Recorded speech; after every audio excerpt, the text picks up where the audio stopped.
Alright, it's been a little bit of time, but we built this patio and pavilion out here. We're actually putting a cover on today, but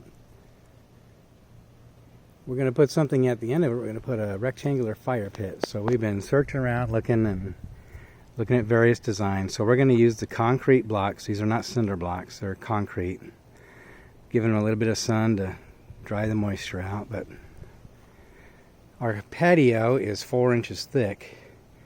So we're going to use the base, these. The plans called for 3. We're going to use 4 because our base is going to be level with the patio. And then we've got some capstones that we're going to use, which are 2-inch, that we're going to put along the top. We've got 3 bags of pea gravel and 2 of lava that'll go down inside of it. We're going to tamp down the sand here. In Florida, when it rains, it pretty well seeps right through the sand here. But we're going to put pea gravel in and some lava rock in the bottom of it. And we're going to put this thing together. I'll have a video with it probably midway and then final. So the most important thing is to get these initial blocks level and tamped down. So these are 4-inch by 8 by 16. And we're going to have the base right here and then 3 with a capstone. Again, make sure you tamp them down really good and make sure they are perfectly level, and the rest of them will go on and it'll look great at the end. So here we have the fireplace initial blocks. They're even with the patio. This is going to be our base. So we're going to put the pea gravel and the lava rock inside of that and then build up from here. So I'm going to add a second stack for this evening and probably continue this in the evening.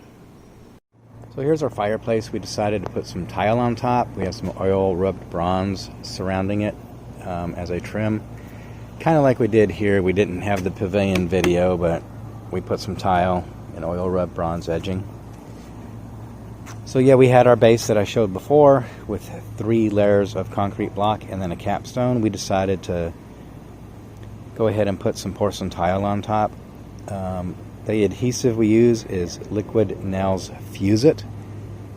Liquid Nails actually has a article on their website on the high temperature resistance of the Fuse It Max. So it dries pretty hard.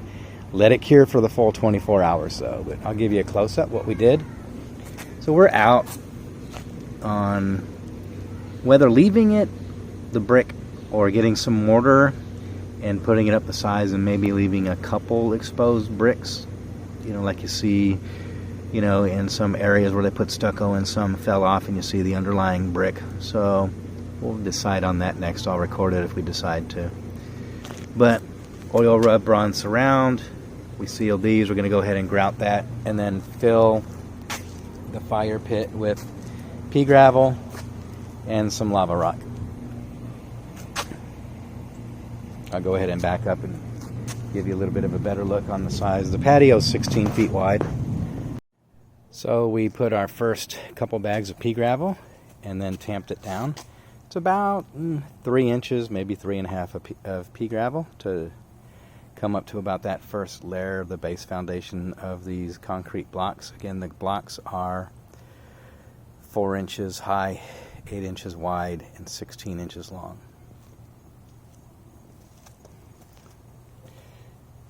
Next, we're going to put on the red lava. So here we go. Put the lava rock in. We're probably going to get 2 more bags, bring it up just a little bit more. So there you go. This was a weekend project. Fire pit in the backyard. And I'll go ahead and give you a shot from this angle too. We built this pavilion and poured the patio. The pavilion has solar lights, Edison bulbs, and some smaller ones. And then we purchased one of these vinyl pieces. Usually you see it in 2 pieces at Home Depot or Lowe's, so we just ordered them online so you can pull these down and adjust them. We put some rods in with some wrought iron to help weigh them down.